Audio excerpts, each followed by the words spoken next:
In Memphis, nothing comes easy, and that's exactly how we like it. This is a city built on hustle, on heart, on grit. And at Carway, our rides are built the same way. Tough, reliable, ready for the grind. No games, no gimmicks, just Memphis-style service. Real, honest, and built on trust. Where grit meets grind, you meet your next ride. Carway, grit, grind, and Pink Beetles.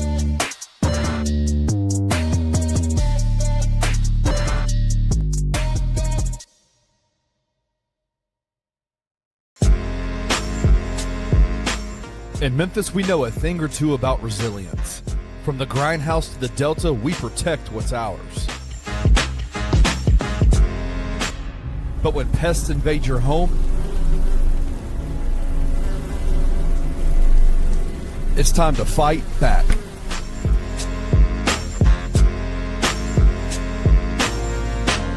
Grade A Pest knows how to handle what crawls, flies, and bites. With local experience and guaranteed results. I'm Reggie with Grade A Pest Control. We service the Memphis metro area. That also includes DeSoto and Fayette County as well. Grade A Pest has the entire Mid-South covered. So if bugs and pests put you to the test, let Grade A solve your problem.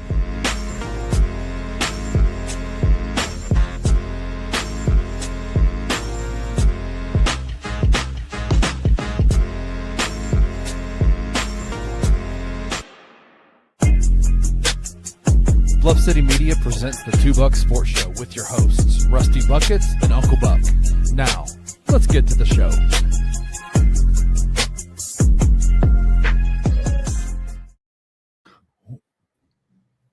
I'm in a good place, Wayno. I'm in a good place. Pay no attention to the hoodies. Who you ask? Who you ask? Why you? Do you ask anybody else that question?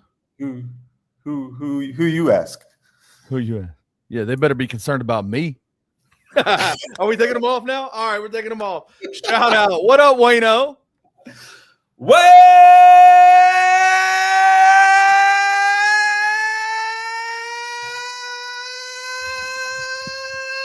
to the Two Buck Sports Show with your host, Kenny Blockhead Stubblefield. Listen, I'll say this. I've been called Blockhead numerous times. It sounds different coming from you, and I like it. I'll be honest with you. I like it.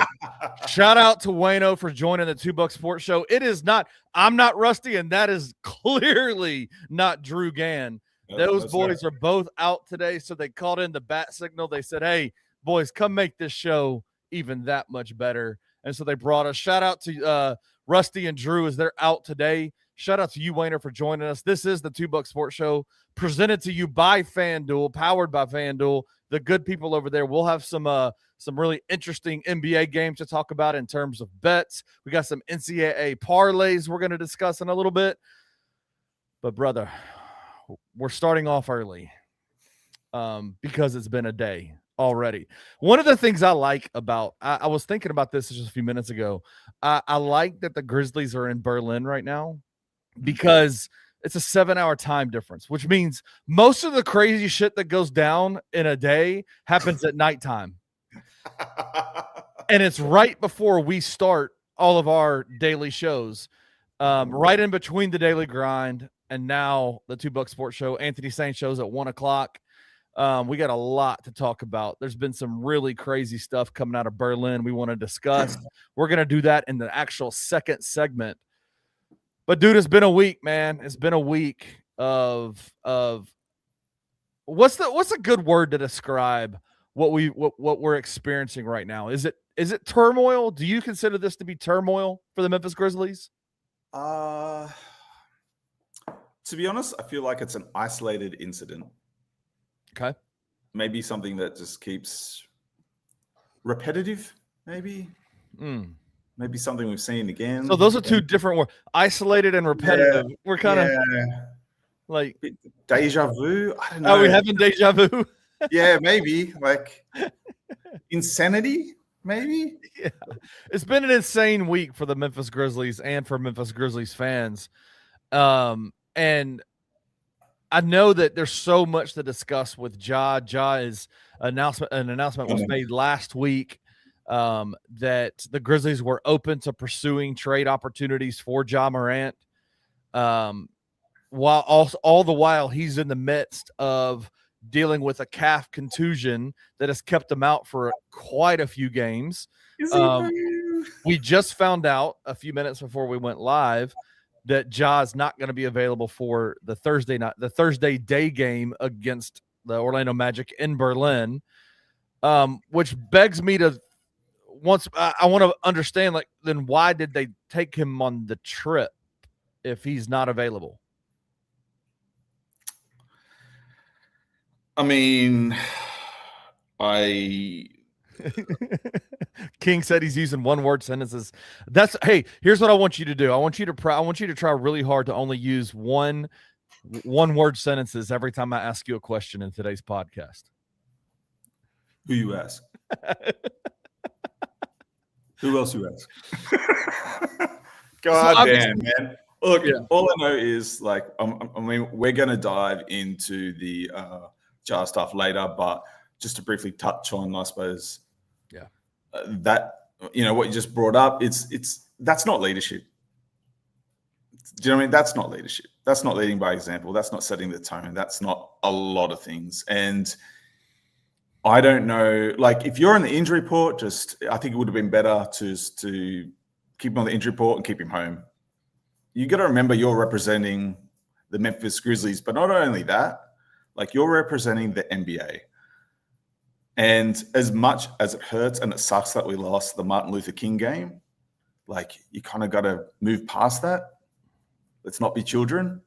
And this is actually, like, a massive opportunity that other teams and franchises in the NBA would jump at to, like, this is not something that's just given out. Do you know what I mean? We've never had this opportunity before as a fan base. And it's a great way to bring in new fans. It's a great way to expose your team to places outside of the US. Yeah. You know, speaking from experience, you know, like, so I just feel like, why did they take him on this? I don't know. Yeah. I don't know either. I'm kind of flabbergasted at this point, like, in terms of, like, how all this is going down. Like, him doing a press conference. All right, you know what? Let's hold it. Let's hold it till the next segment. We'll hold this till next segment. We'll have a whole discussion about this. In other news, the Grizzlies PR put out an injury report update on some of these updates that we've been looking forward to seeing on some of the guys that are out for the Grizzlies. Zach Edey is being once again reevaluated in 6 weeks. That's garbage. That's garbage. Yeah. I hate that so much. Does this effectively tell you that we've probably seen Zach Edey for the last time this year? I mean, another 6 weeks, I feel like he's a bit ridiculous. Do you know what I mean? And look, I'm not a doctor. I just feel like the sniff of injury and the coaches, the team doctors hyperventilate and panic, and, like, I've just never seen this before. You know, we've had injuries before, but like this walking on eggshell, like, God forbid, like, you know, someone kicks their toe in the locker room. Gee, you put yourself out 4 weeks with that. Like, I guess my only thing is I think what that's signaling, I think the fact that Zach is out will be reevaluated in another 6 weeks. It just goes to tell me that this is what they are, that the Grizzlies front office, the doctors who are involved, and apparently, according to the PR statement they put out, they had other experts and other teams or other experts involved, like specific specialists involved in his kind of reevaluating where he's at. It just goes to tell me that they know that this is now a season where you're going to have to move off Ja Morant. is kind of a in one way or another kind of a lost season, if you will, in terms of what the expectations are. So why push Zach out there, to push him out there when there's a potential for a re-injury, and say, listen, let's just hold him till next year when we have kind of a full roster of guys with our intention, our goals in place still, like what we want to see happen. Well, this part, I think, does come down to the responsibility of ZK, because currently, as it stands, Ja Morant is still our franchise guy and still on our team. As that is the case, and looks to be the case at least for the next few weeks, it's ZK's job to bring in a replacement center so that we can get through this season. Jock's been great.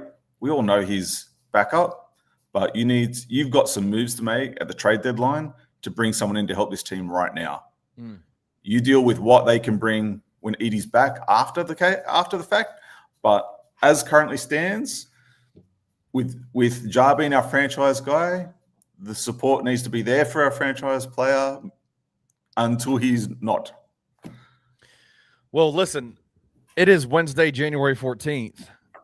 Most of the players that the Grizzlies have been attached to in terms of a potential trade for Ja Morant are eligible to be traded starting tomorrow. Yeah. And so there's a thought process that potentially a move for Ja Morant, a move with Ja Morant could be imminent, right? Like it could be quick, because especially with the announcement the Grizzlies made through Shams Charania last week that they're open to trading him. Yeah. That doesn't happen unless you kind of have an idea that there's a trade already in the works, right? Usually the fact that he's still on this team still is actually kind of surprising to me. Yeah, well, I mean, I think it's more. I mean, you have to think that, that's my assumption anyway. And man, this is so frustrating. This has been such a frustrating season. Yeah, I think because I've been questioning that as well. It's like Ja still has years on his contract. Why do this now? Like, so that's, I suppose, in that regards, I think like behind the scenes is really bad. Sorry, I was gonna let my dog out. You're good. Yeah, so like, I think it's more seeing what other options are out there before you commit to anything more than anything. And I just feel like it's getting a little cancerous in the background and it's wearing and tear. I mean, for anyone who, has been on the insets, I was about to say this morning, but it's nighttime over there. I think, we've all seen the Vince and Ja back and forth. I mean, yeah, you can put that down to, basketball and working at, the confrontation about a play or something like that. But it just feels a bit more than that. And I reckon just the wear and tear on the rest of the teammates, everything's running a little bit thin. I posed the question a couple of weeks ago to you guys, but it was like, has Ja lost the locker room? How much respect do you feel like? I'll tell you what, because a guy like KCP, who's been in the league for years and won chips and knows what it takes, I don't reckon he's looking at this like what's going on behind the scenes and loving it. Do you know what I mean? Like it is a Ja problem, and unfortunately, he's our franchise guy, and we're gonna have to wear this. Yeah, I want to say shout out to everybody that's in the comment section. We got quite a few people in here chatting with us. You guys are awesome. You guys make our shows what they are. So shout out to you. Feel free to chime in. We're looking at your comments. If we throw one up, we'll get up there. Uncle Buck, shout out to Uncle Buck, who isn't on the show today for very good reasons. He's not on the show today. He doesn't have a calf contusion. He has, I don't know if has he announced it yet? I don't know if his wife had their baby. So has he talked about it? Okay. Y'all talked about it. Shout out to Uncle Buck and his wife. They are in the hospital. They're getting out today, so you should see him back here pretty soon. Yeah. Welcome home. Yeah. Drew says front office kills culture. I think to a point that's you can definitely make that argument, but I mean, when you have a child on the roster who has a lot of attention, a lot of power, let's say, I think you can make the argument back the other way as well.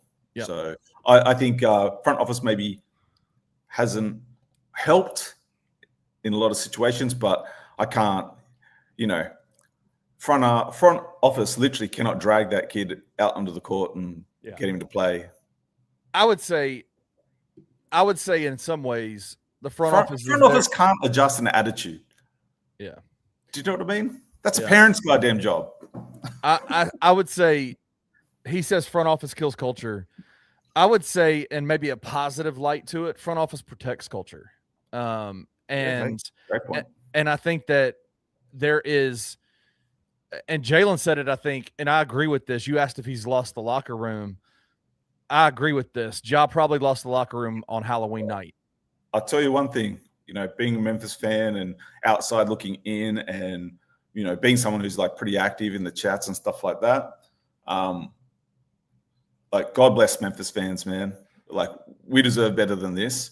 And Memphis fans will ride or die with their guy, right or wrong, But the one thing you can't do is quit on your team. And I saw so many, and like, I am the biggest fighter for Ja normally. But yeah, that particular game, like, that hurt my soul. That was like, you can't do that.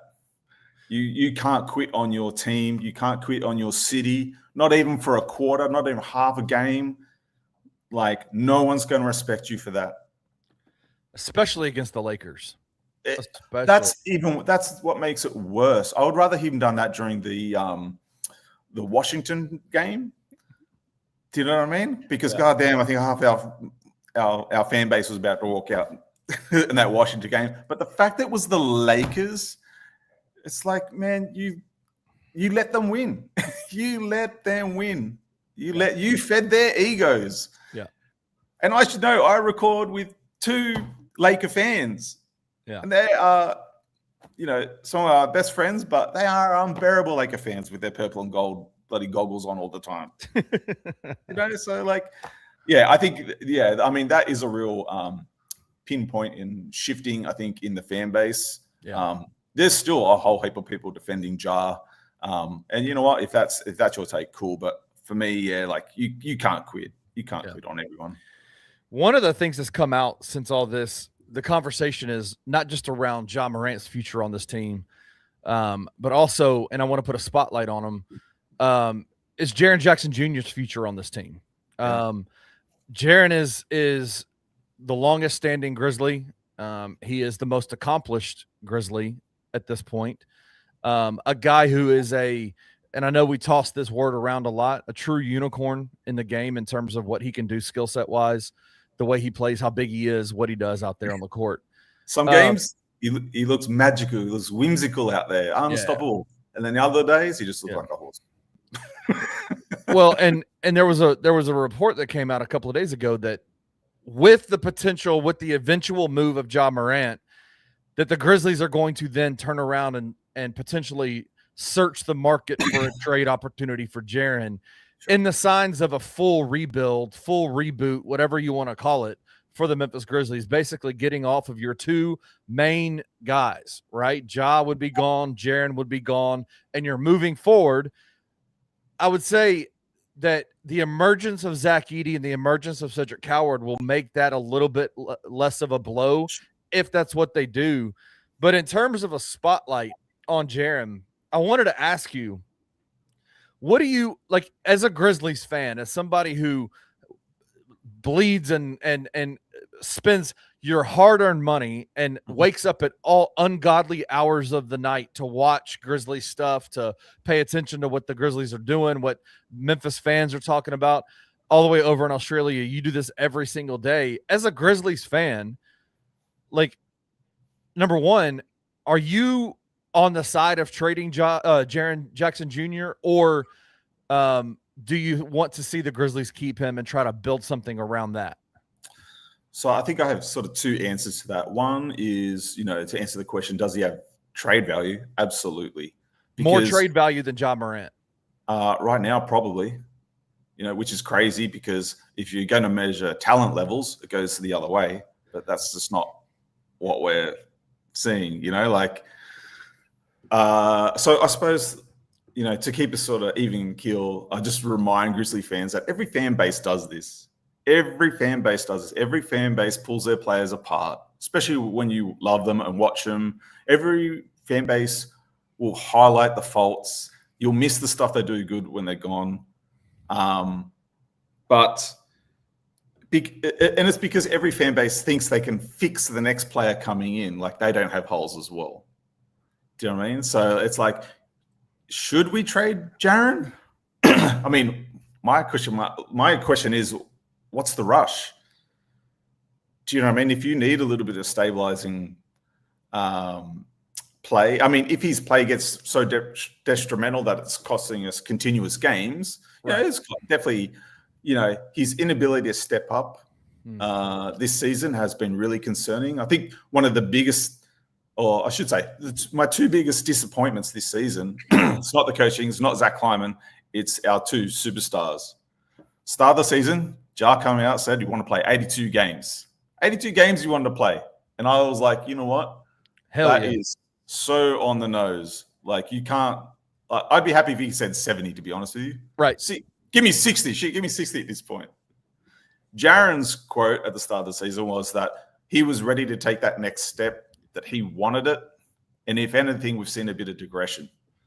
So does he have trade value? Absolutely he does. Absolutely he does. Does he should we trade him?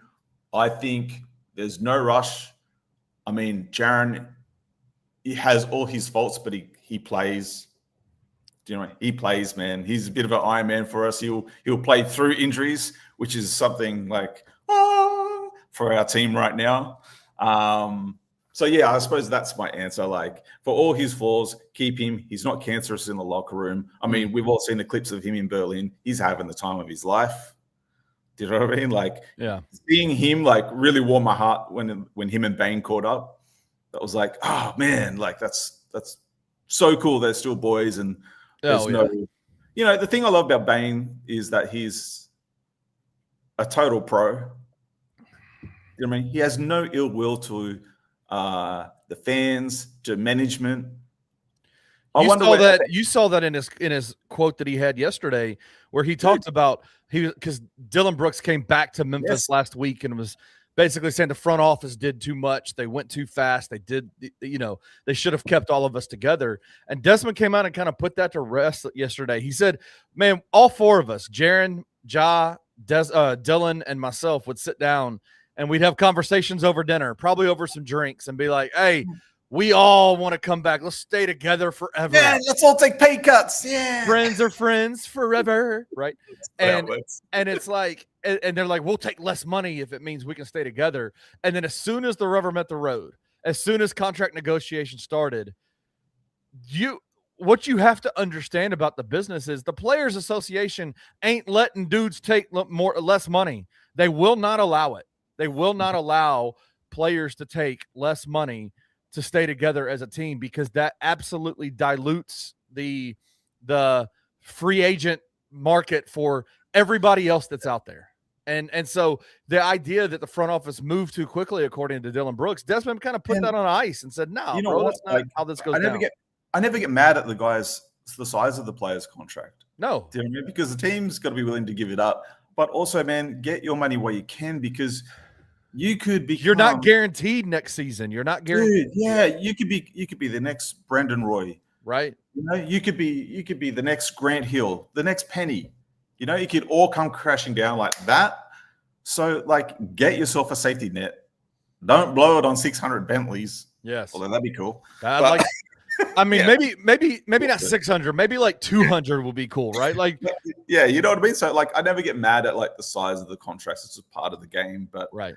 Yeah, I mean, again, Bane, like I just watching him and how he spoke and even defended Memphis and the Grizzlies and his former teammates. There's no ill will there. Even the way he talked about Zach Kleiman, pretty fresh off that trade, was pretty I thought, man, stand up, dude. Yeah, stand up, dude. I just wonder if when the smoke settles, if Jar is going to have that sort of veteran approach, veteran outlook. This is a business. Yeah, I think everybody's seeing that because there's a level of professionalism. I swear to God, I miss Bane. You know Bane what? will No, forever it's be not. solid. It's not you miss Bane. Like, yes, there is a part of that.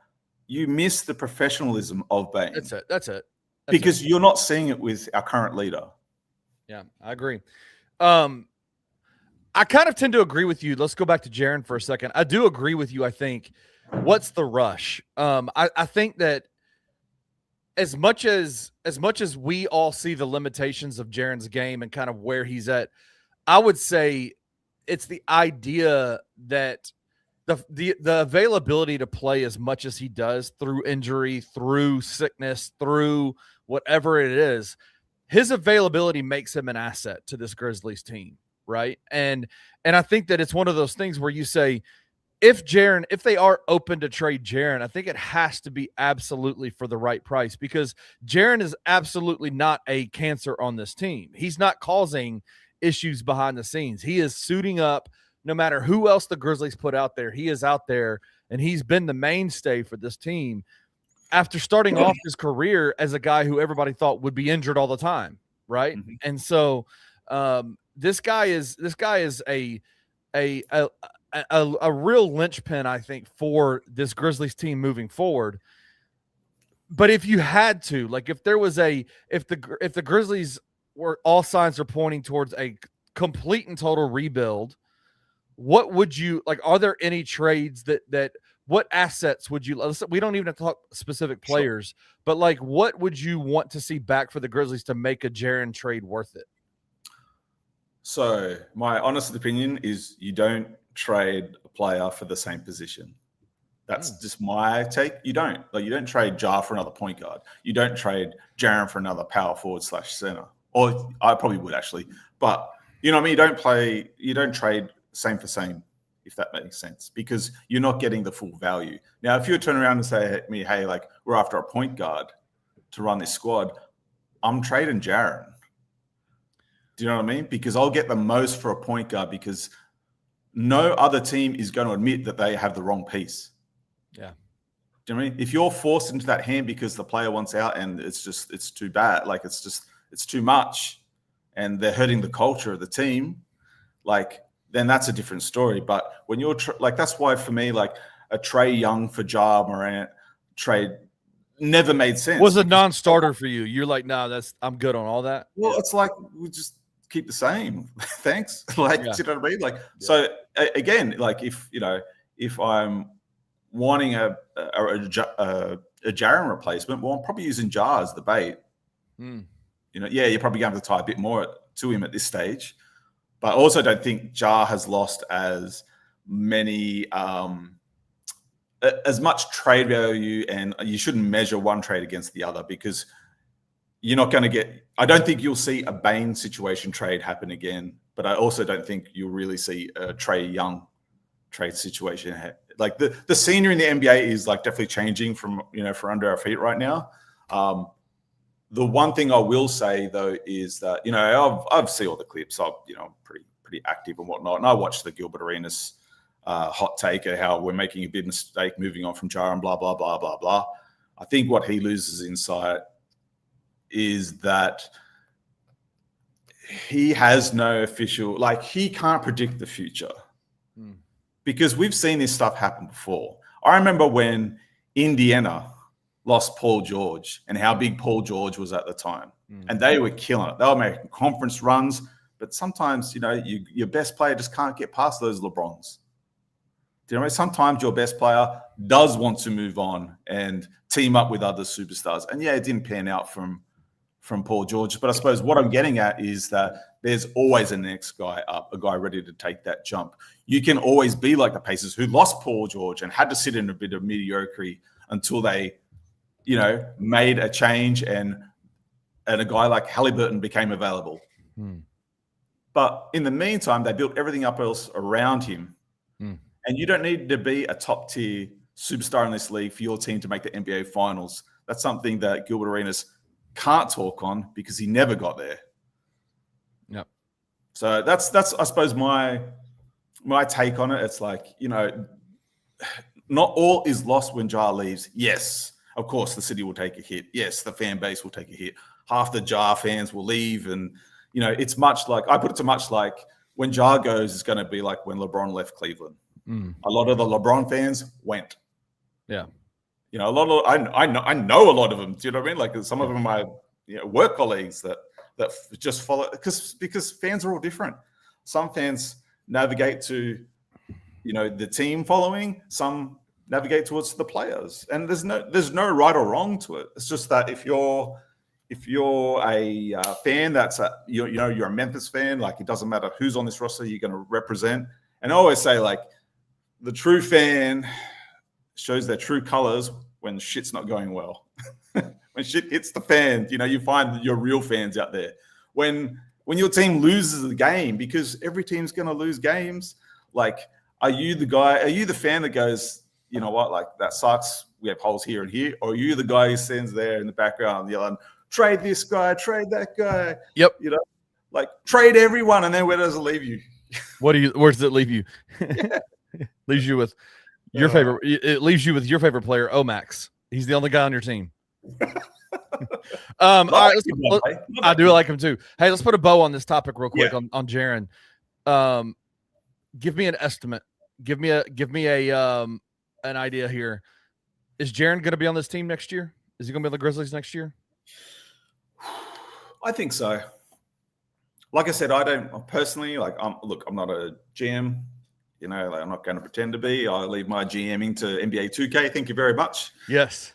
My Grizzlies team is on a 12-game win streak. Hell yeah. I don't even talk about that. I think yes. I think what's the rush at this stage? What I could see happening though is a potential move come the draft. Because I think that's when value is really high, and once those.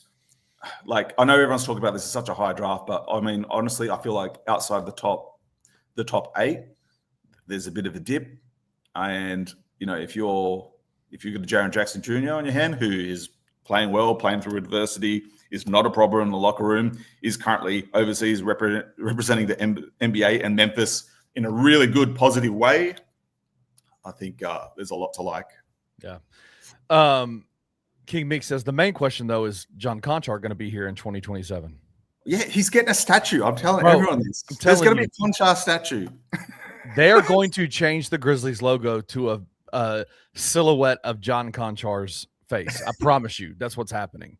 That guy is constant. That guy is constant and is unavoidable for the Memphis Grizzlies.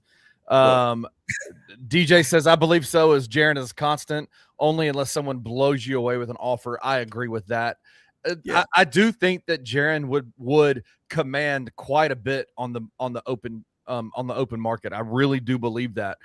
So I think there's no rush, right? I agree with you. I don't think there's a rush. And there's no problem with say this year's draft, so we get a high pick. I have no issue with them bringing in Jaren's future replacement. Yeah. And him studying under Jaren. Yeah. You know what I mean? He's probably already going to out-rebound Jaren, but, yeah. But, like, there's no rush. And, like, we say forever that we want vets that produce. On this squad, we want, like, someone with a steady head. And Jaren said, just a couple of days ago, like, when he was talking Jar, like, we've seen we've seen so much. We've seen a lot of this before, so like nothing's new. Like that's a vet. Like it's a vet. Yeah. I would like a little bit more winning under the belt, but hey, like I just feel like there's no real rush right now. I agree. All right. Before we close this segment out, we do have some FanDuel numbers. There's some NBA games tonight I want us to look at. Raptors are playing the Pacers. They're minus 2.5 point favorites. Cavs at 76ers. The 76ers were minus 1.5 point favorite. That's surprising. The Knicks at the Kings, minus 11.5 point favorites. Wizards at Clippers, minus 11.5 point favorites. What a blah night of NBA basketball. Sometimes these are the best ones to surprise you. Like, I watch a lot of NBA games. Like, I watch all the Grizzlies games, of course, but I watch a lot in between. I could tell you, I actually, like, just out of, my NBA dumbness, I really want to watch that Wizards-Clippers game because do you? I just want to know who's worse. Who's worse? I'm actually pretty interested in that Cavs 76ers game. The 76ers are playing better. Joel is having a bit of a resurgence this year. Tyrese Maxey and VJ Edgecombe have absolutely reshaped that entire franchise in the backcourt. That backcourt is tough, man. Man, I tell you, like they did. I mean, I was saying this, I think, last season when they signed McCain. Yeah, man, he fallen off since the injury. It's crazy. Yeah, it's crazy. They've done a really good job of doing the rebuild from underneath Embiid. Yeah, you know what I mean? They're actually like fortunate because Embiid has done enough to turn around and be productive. Like not himself, but he's done enough to stay relevant, and that's the superstar element out of Embiid. I hate all the other trash with him. Like I hate it. But I mean, especially after watching him play our Grizzlies, you saw it. You're like, yeah, this guy is a total factor. Yeah, he probably struggled to outjump, Jock Landale right now. But I mean, there is talent and developed talent there. Yeah, it's crazy. You talked about Paul George a few minutes ago. It's crazy that Joel Embiid and Paul George are like third and fourth options on this team behind Tyrese and VJ. So I'm interested in that game. They're favorites. I probably would take the Cavs. I would slam the Cavs on this one because I think that I'll go the other way. Okay, you're going 76ers. Sounds good. I feel like they're playing well. All right, let's take a break. When we come back, we'll get to Edward asked a few minutes ago in the comments, have we talked about the Ja Vince video? This next segment is going to be all about Ja in Berlin and some of the cluster F-ness that's coming out of get your hoodies out. Get your hoodies out. It's about that time. Second segment when we come back. Shout out to you, Wayno, for being here. Let's take a break real quick.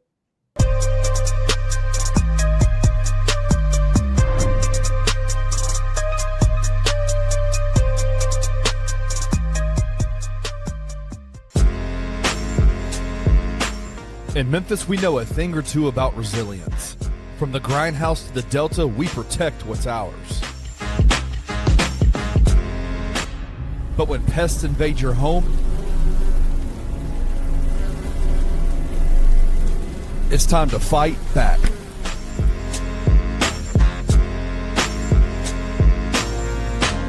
Grade A Pest knows how to handle what crawls, flies, and bites. With local experience and guaranteed results. I'm Reggie with Grade A Pest Control. We service the Memphis metro area. That also includes DeSoto and Fayette County as well. Grade A Pest has the entire Mid-South covered. So if bugs and pests put you to the test, let Grade A solve your problem.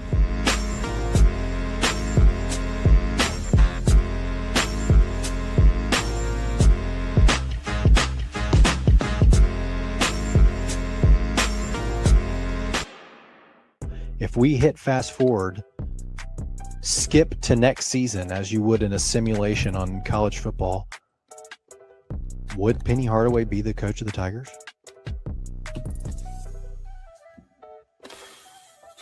I would say no. Wow. Yeah, he looks very over it. I don't know if that's because he's tired of just getting lazy players or what, but shout out, this is your roster. You're the one who made this roster. These are your guys. People are not tuning in. The crowds are low. They're not even opening up the freaking concession stands at the Forum, TJ. Like, it's bad. People have no interest. That's when it gets apathetic, that's when it's the worst. And people they're starting to not care. People aren't even getting pissed off that we lose anymore. They just don't even care that we're playing games. Tune in to Tigers Untapped with your hosts, Trey Lasley and TJ Willis, every Tuesday at 3 p.m. on the Bluff City Media YouTube channel.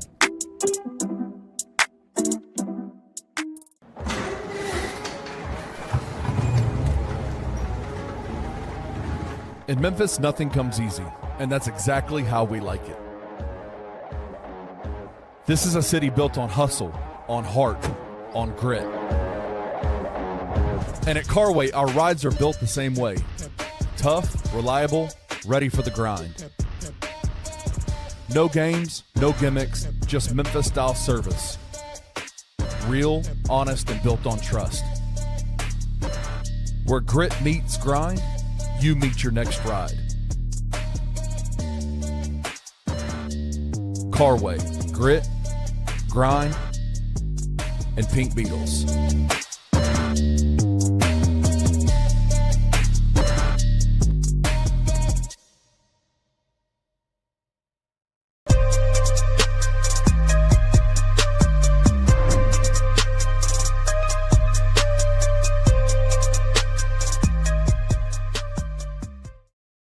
All right, we're back. The second segment of the $2 Sports Show. It's me, Kenny Stubblefield, with Wayno all the way over in Australia. Shout out to you for being here, man. I appreciate it. Rusty and Drew wanted to be here today, but apparently Rusty's in Nashville, and people are thinking that Rusty might be out in Nashville making deals for the Grizzlies to move to Nashville. What are your thoughts on that? Is that true? Shadowy suspects. Yes, that man. Yes. Keep your eye on him. Keep your eye on him. A real quick local reporter here for I think the Daily Memphian, Sam Hardiman, who's kind of been on the leading edge in Memphis, reporting about the lease situation between the city of Memphis and the Memphis Grizzlies, dropped an article today, and I haven't had a chance to read it yet because naturally, in the year of our Lord 2026. It is behind a paywall, which is just kind of crazy that content is behind a paywall. But his title of it was basically all you need to know about the lease in the city of Memphis with the Memphis Grizzlies, and know whoever is the starting point guard has zero to do with what's going on with the lease. And so, right? Like, so kind of putting to bed this idea that Robert Pera is conspiracy theorizing how we can get rid of, let's totally strip this franchise of all of its best assets and move it somewhere else. Like people do understand that's not how moving teams work, right? You don't have to do all that just to move a team. You could literally just say, hey, I want to move this team, and you put it up to a vote and make it happen, right? Yeah. Hey, unless his name's Clay Bennett, then I think we're okay. I think we're right? There you go. There you go. Quick shout out to all the sponsors and congratulations for joining the network, because from an outsider from across the world, I can tell you the commercials really do work, because I was literally driving home the other day from work and found myself laughing out loud hysterically as I drove past a small pink vehicle. And I was just like, Kenny, you've done it again. Well, listen, and here's the crazy part. The behind the scenes of that is in our conversations, our private conversations we've been having with Carway, with the owner and with the head sales guy there. We said, like, he kept talking about Pink Beetles in the conversation, and we'd be ha ha ha ha. And then finally he said something else about it, and we were like, okay, dude. We got to run with that. Like, no. We're trying to be serious here. Stop bringing up Pink Beetles. And he was like, I know you're joking about the Pink Beetles. Stop joking around. We're trying to be serious. Yeah. His response was, I'm being serious. And I went and looked. I shot the video, looked at the lot. There's a ton of Pink Beetles on their lot. Awesome. And it's the main car they sell. They sell more Pink Beetles than any car lot in the world. It's unbelievable how much they do. It's crazy. It's crazy. So yeah, I'm glad the Pink Beetles worked for you. It's a pretty fantastic. It doesn't look as somebody who would never drive it. Yeah. It doesn't look fun, man. That looks so fun. It doesn't look half bad. I'm gonna be honest with you. Yeah. All right, let's get to John Morant. It's so funny to be a part of this show. What's up? Oh, I was just going to say, I just want to shout out Joel in the comments. Because he said he's not on Twitter. And I was going to, videos. Yeah. Man, I watched them. I'm the same. I'm not on Twitter. I watch them all on YouTube, so you can go check it out. Just before we jump into the jar stuff, he says, man, would it be hilarious if we boil out in Europe and everyone's perception totally flips? I think the thing to remember, and fans need to remember, that this is not a question mark about Jar's talent. It's about his self-destructiveness, availability with a twist of an upcoming max deal. So, to me, at this stage, it doesn't matter. He could go drop 40. Do you know what I mean? The talent for Jar is not what's in question here. It's not a question mark of how talented is Ja Morant. It's a question mark of his character. Yeah. Joel said he's not on Twitter, so he hasn't seen the Ja Vince video. Sounds like he's now found it, so he knows what's going on. Shout out to you, Joel. So today, it's interesting. They bring Ja out. And when they bring Ja out, everybody's thought processes was that Ja would try to play in Berlin and in London. That clearly has been now figured out. He will not play in Berlin, which probably means he will not play in London as well, I would suspect. He had a press conference today, which is actually kind of interesting because usually you don't make players that are unavailable open to the media. But I guess because it is an NBA related thing and he is the biggest star on this team, it was an NBA press conference, not really a Grizzlies press conference, if you will. He had some interesting discussion points in there, asked questions about, his injury, asked questions about the trade, the willingness for the Grizzlies to trade. His response left a lot to be desired, wouldn't you say? We are at times the abusive partner in the relationship. Keep waiting for the change. Keep waiting for the promise of change. I mean, I watched this kid admit his mistakes to Jalen Rose, one of my childhood idols growing up, only to turn around and go to do the same goddamn thing. We're now 3 seasons separated from that, and as an abused fan, it's man, I want the change. I want to see it. I want him to go over here. What I really wanted for this Grizzlies team this season, when this date was announced, this travel, I thought this is fantastic because this is something that will really gel the team together. And you can when they come back, 41 games will be played, exactly half of a regular season NBA. Mm-hmm. Man, you can call me an optimist or what, but that's still 41 games to turn this shit around. Do you know what I mean? If you need to do that without Ja, then by God, just go do it. Rusty's hot take.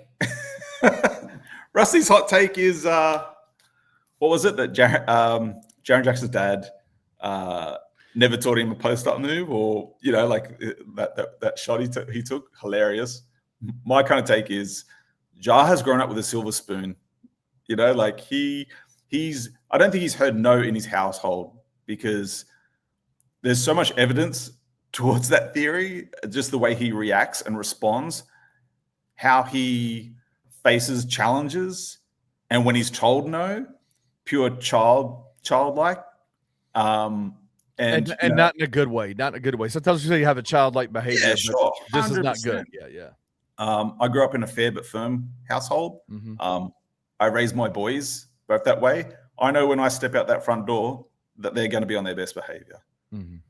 Do you know what I mean? I am, and look, I could come on here and go, I don't want to dump on Ja Morant, but unfortunately, you know what? This is tough love right now. This is my time to dump on Ja a bit because all he's showing right now is that he's not a leader. He could have handled this whole situation totally different. But to give I had in my notes, I wrote this down before the interview happened, and I wrote this down jokingly to make a joke, only for it to become somewhat real this morning, was fully expecting Ja to come out with his hoodie pulled down and give one-word answers. I was half right. You wrote that down? You said that? Wrote it down. I have it on my notes right here. I will screenshot it and send it to you. I have it on my notes. So wow, that was my chuckle in our group chat yesterday, and I thought, I'm going to keep that for the show for tomorrow. Wow. I'm done hoping for this kid to turn it around. Unfortunately, I feel like that's all, folks. We'll see ya. Because you can have all the talent in the world, but if you're cancerous on the other end, if you're self-destructive, you're not helping anyone. You're not helping the team, the city, yourself. And it's sad. I just wrote down quickly before we started, because for me, Ja Morant is Anakin Skywalker. You're supposed to be the chosen one. You were supposed to be him. You turned to the dark side because it's a Jekyll and Hyde. How he's acting is unacceptable. If my kids acted like that, my goodness, they'd lose all their devices like that. Do you know what I mean? Sorry, I keep clicking in the camera, but you're good. So, look, he's He's dynamic but emotional. He's fun but checked out. He has the spotlight but is isolated. He's famous but self-destructive. And when he's challenged, he's sulking. That's what you're getting in Ja Morant. And it's been like that for, I mean, this is why like all this nonsense with the coach and Zach Kleiman is out the window for me at this stage. Because yes, those are issues maybe, but this is the priority issue right now. Sounds like what you're saying is that it's not a T.I. or a Zach Kleiman. I'm not hearing that. I don't want to hear that because, like, I mean, look, T.I. has his faults, but if he fixes rotations, I don't think anyone would really have a problem with him. He knows what he's talking about. We all wanted accountability with our superstars. We got that. One of them stood up and worked through it and, you know, is out there playing. The other, well, we saw what happened. I think I speak for those Grizzlies fans out there who, you know, everyone loves Ja, but like, man, you're just like a big kid who you can lead a horse to water, but you can't make a drink kind of thing. Yeah. You know, like it's like, man, like I don't want to hear any complaints about ZK, you know, Zach Kleiman, because all they've shown is the support. And I mean, look at all that gun nonsense that went on. Yeah. Twice. I think they've bent over backwards. Eventually that back's going to break and they're going to, you know what, this is just not worth it. Like I said on Two Bucks show earlier in the week, it's like I get up in the morning and I worry more about how Ja is feeling and his emotions than my two boys.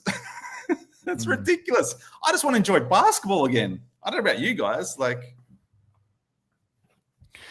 your thoughts? Yeah, no, I mean, I'm in 100% agreement with you. I think that there is it is always kind of a wild and cathartic moment when you realize, like, when kind of mental clarity happens where you're just like, dude, I want this to be the case. I want this to be the case. I want change to happen. I want this to happen for this guy and for this team and for this city.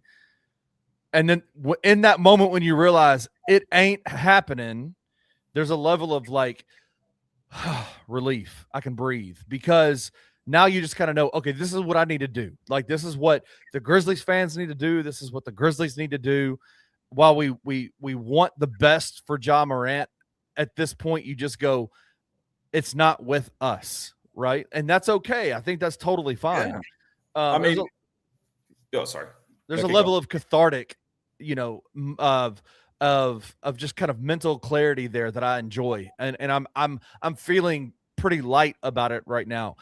As frustrating, you've said this in all the comments, all the shows you've been on with Bluff City Media over the last week, that you thought that this Berlin trip would be an opportunity for Ja Morant, Zach Kleiman, the rest of the Grizzlies, T.I., all of them, to be able to kind of go out on this trip, bond together, and maybe come back rejuvenated with a sole focus of what they need to do.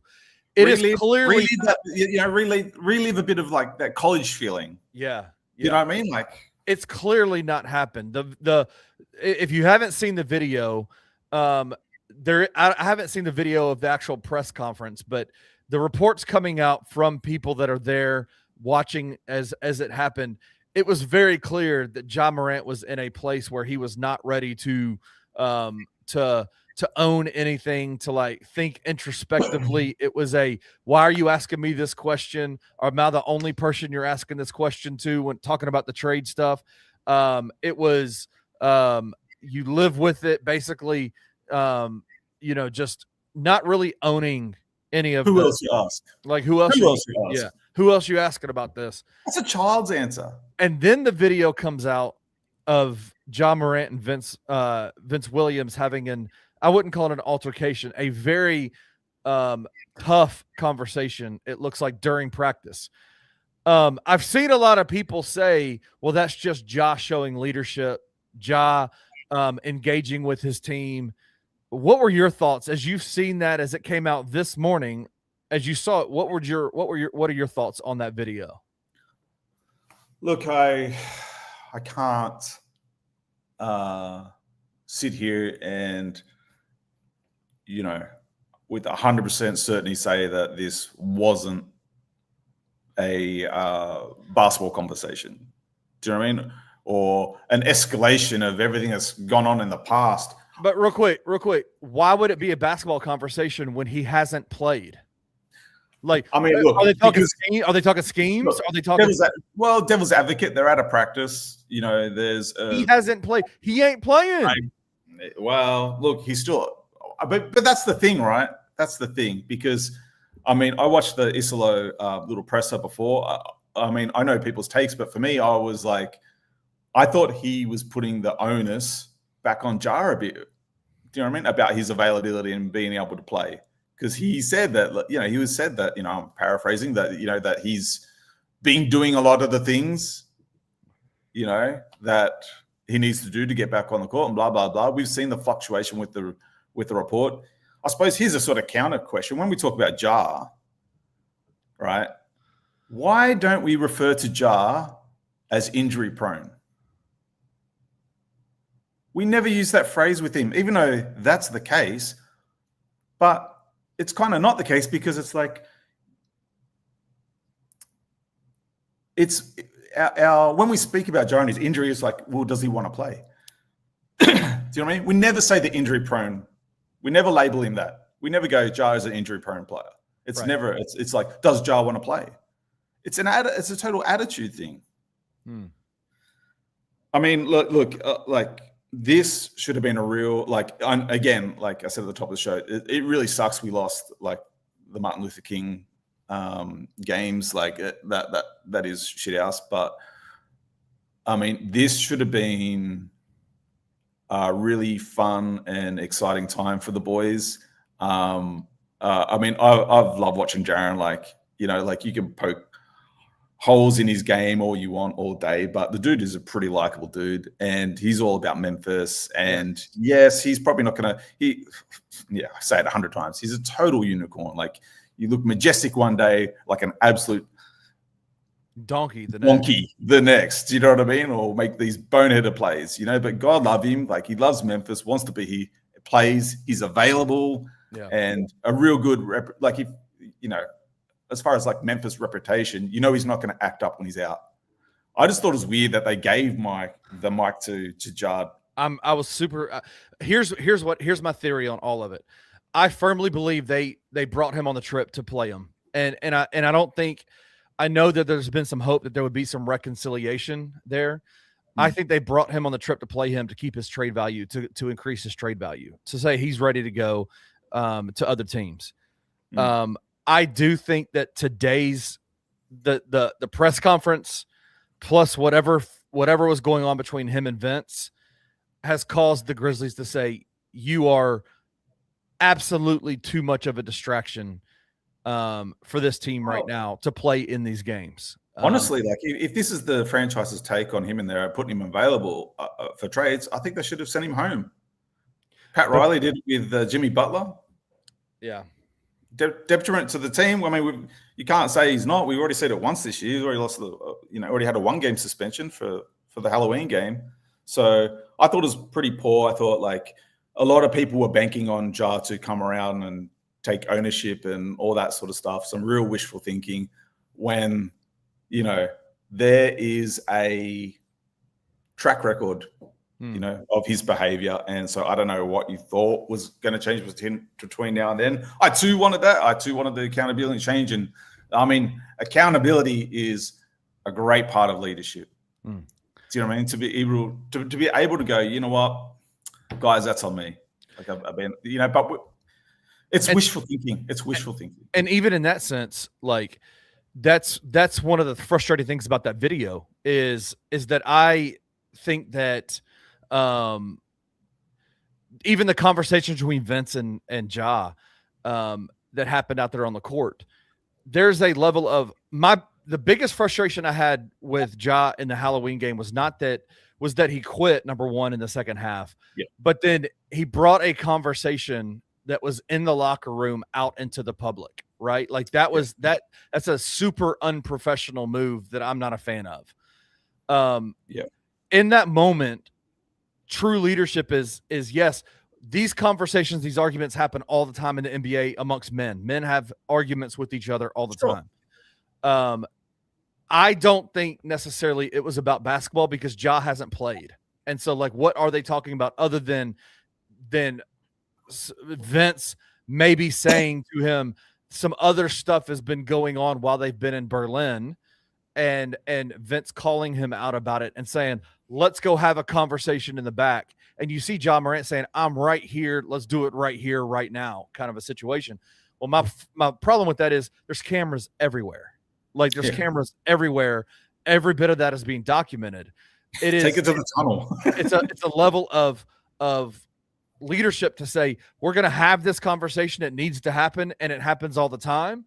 But let's take this behind closed doors and be like discreet about it, if that makes sense, right? Like the Draymond Green situation with Jordan Poole became a big deal when the video was released. Like that's when it became a big deal. I guess that's my only take on it. I don't have any. There's no other thoughts outside of just what they were talking about. I could give a shit what they're talking about. My only thing is it can't be about basketball because Ja's not playing, number one, and number two, it seemed clear to me that Vince was trying to bring it to the back, and Ja absolutely kept it front and center, and that to me is just it's absurd to do that. Yeah, I'll have to watch the video again, to be honest with you. Like, I don't know. I feel like you can speculate a lot on that video, and I do think you could put that down to basketball talk. I mean, again, if I'm going off the track record there, then you're probably right. Do you know what I mean? But I think I had more a problem with his Q&A time. If you're still, sometimes we can be, as fans, we can be a little bit too close to the source. Do you know what I mean? And it does just, blind the vision a bit, especially when we invested so much in this guy. And I would just say that, take the clips from those interviews today and go show your non-basketball fan. Show your mum who doesn't give a shit about NBA, or your dad, or your best friend, or the chick that you like, or whoever it may be. We all know people who just aren't into ball, don't care. Show them those interviews and ask them what they really think. Yeah. I agree. Listen, everybody's saying it's not a big deal, and I agree. Jalen said that comment ain't about nothing. I swear to God, folks argue on the basketball court about anything. 100%. In normal situations, yes. This is not a normal situation. This is not a normal situation. And Edward says you should have a level of discernment, is what I'm saying. 100%. If you are acting in a mature leadership type of way, you take this conversation to the back room. And here's the problem. The reason why I think it's a big deal is because I do not believe they brought Ja on this trip just to sit him down and not play and be on the bench. There's no reason to do that. If you're trying to trade him and up his trade value, you try to get him time on the court to say, hey, he's ready, right? Yeah. I firmly believe that the announcement that the Grizzlies PR put out that he is out for this game against Berlin is a result of not the calf contusion. It's a result of the press conference, on top of the argument with Ja, on top of those things, everything, all of it combined. The other stuff happening behind the scenes in Berlin right now, those things all came to a head. And I firmly believe that's why he's out. That's where I'm at with it. And I could be wrong. I could be overreaching here, but that's where I'm at with it. And again, if you are a person who is a mature individual handling things in an adult type way, you say, when Vince says, hey, let's take this to the back, you say, yeah, absolutely, bet, bro. Let's go. Me and you are brothers. We're friends. We're good. Let's have this talk because we need it, because we're men. We need to have these talks, but let's do it away from the cameras. Like that to me is adding more fuel to the fire. And maybe I'm bringing this conversation and doing exactly what the negative intent is that the Grizzlies are doing, that the Grizzlies are looking at it with here. We're talking about it, and maybe it is a big nothing burger. Maybe it is nothing. But right now is not normal situations. In normal situations, maybe it's nothing. Right now, it's not normal. I just think, don't reward the dog when he keeps peeing in the house. Yeah. Listen, I could be totally wrong. Too many what ifs strung together. I mean, I don't play him Maybe. at all. I think this is a real, like, no, you're going to look and, like, this is a real freaking parenting moment. Yeah. This is everything you're missing out on. You're missing out on all the fun. Like, you want to act like a child, we'll treat you like a child till you're gone. I don't think they should have taken him at all, to be honest. And I just don't. I feel like you're just rewarding him by letting him be on the court.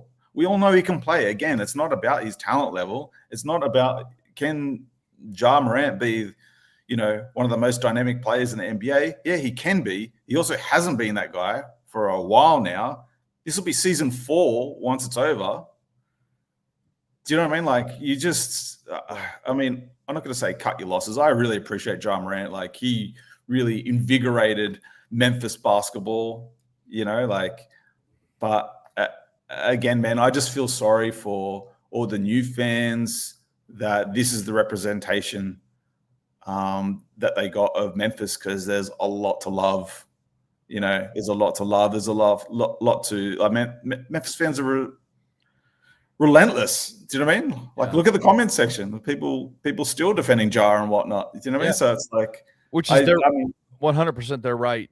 100%. But lacking leadership, childlike behavior. There's only so long you can put up with this. I just don't think it was. I just don't feel like it was a wise move. I can't be on here and say that Adam Silver got on the horn and told Zach Kleiman and the Grizzlies they have to take Ja. Like, I can't speculate on that stuff. I don't know that, but I just don't feel like it was a good business decision to take him. This is going to be people's first impressions, a lot of people around the world's first impressions of the Memphis Grizzlies. And to be honest, like, if I was a new viewer to basketball and knew nothing about it, I'd be like, man, they're a bit of a joke. I think that if there was any shot at a reconciliation, if there's any shot at at even upping his trade value, I think you bring him. And so I don't have an issue with them bringing him. I'm surprised they brought him. But last comment on it real quick. Chugs and Bugs says, do you think sitting him has anything to do with trade stuff progressing necessarily? Feels like you could make the case either way. I wonder. Like, I think that's a good point. Like, I wonder if maybe there is something in place that they can act on tomorrow, right? Because January 15th is the day, and they can act on. Certain guys that they're targeting or certain guys that have been mentioned with them can be traded tomorrow. And so I'm wondering that could possibly be what's going on here. Maybe they're saying, hey, listen, we don't need him to play and we don't want him to play because we don't want him to get hurt and potentially mess up this deal that we have. Maybe that's the case. I don't know. We'll see. But anyway, hey, let's get out of here, man. We've had a good show. I appreciate you joining. Any final thoughts to everybody that's in here? We got 317 people watching the show today. Shout out to everybody that's in the comment section. You guys are awesome. Wayno, any final thoughts? Yeah, I think that there's going to be a lot of regrets, at the end of all of this for Ja. And I feel like it is obviously heading towards the exit. He has given us no alternative thought process whatsoever. He's had ample opportunity. Not just today, over the seasons. I thought this was just a really bit of a dark cloud over Memphis basketball with, how he's conducting himself, which just seems to be an ongoing, situation. Yeah, I think, for most of us, we've all worked with people we don't really like. We've all worked with decisions we haven't agreed with. And I just feel like he's handling this way wrong. And I know there's a saying, I'm sure you guys have heard this saying. It was a saying when I was a kid. I didn't come up with it or anything like that. But I grew up in a small coastal town. And we used to hate the boys from Sydney when they come down and play. We used to want to just destroy them. Like, we'd always laugh because, they never played to the whistle. So it's quite easy to get them. Right. You give them a nice shot and they'll complain to the ref and just get on the ref's nerves. And we'd laugh. We'd always play to the whistle, no matter what the play. You just ignore everything else going on, play to the whistle. But we used to have a saying, and that saying was, all the gear, no idea. That's awesome. And sometimes I feel like that's a little bit of jar. He's got all the talent in the world. He's got the world at his feet, but he's just got no idea how to conduct himself. Yeah. I don't disagree with you. All right. Shout out to you, Wayno. Thanks for being here. Rusty and Drew. Rusty will be back tomorrow. I think Drew will be back. He, in the comment section, said that Baby Gann is in the car listening to Wayno wax poetically about Ja Morant and the Memphis Grizzlies getting that young girl out on a girl or a boy. Is it a girl or a boy? I can't remember. I think it's a girl. Girl. Yeah. Josie. Yeah. Getting young Josie acclimated to good podcasting early on. So shout out to Drew, shout out to his wife as they're headed home. Hopefully Drew will be back tomorrow. Rusty will be back tomorrow. Wayne and I are relegated to the comment section once again. So shout out to you guys. Shout out to everybody for joining the show. Yeah, back in. Hey, you saved the day numerous times this week. I appreciate you, brother, for real. When are you coming to Memphis? In May? No, March. Soon. It's quick. Soon, dude. Soon, yeah. Hell yeah, that's what I'm talking about. Yeah, mid-March I'll be there, and I'm currently working on some stuff to hopefully bring everyone together. I'll know by sort of mid-Feb if I'm going to actually be able to pull that off. So please stay tuned. I'm sure all the announcements will happen here. Yep. But I will definitely be there one way or another in March. It better if you go to Ground City Media and have them share what you're trying to do, and not us. I'm gonna be pissed off at you. By the way, who are those guys? Never heard of them. All right, listen. Hey, I will say I will be on the Anthony Sain show in about 49 minutes. It has been a wild morning. We've changed the show direction 3 times. Anthony is ready to go. It is going to be a crazy show. It's going to be. How do you say it? If I say it, it's going to sound weird. It's going to be a cracker. There you go. It's going to be a cracker. I hear that's a different meaning over there, though. So different meaning. Shout out to Anthony. He's going to be on in about 48 minutes now. I'll be on with him. Wayno, thank you for joining. Shout out to everybody in the comments section. You guys are awesome. We'll see you back here tomorrow. Thank you for listening to the $2 Sports Show. If you enjoyed this episode, leave a rating and a review wherever you download your podcasts. Also, like and subscribe to Bluff City Media's YouTube page. We'll see you back here next time.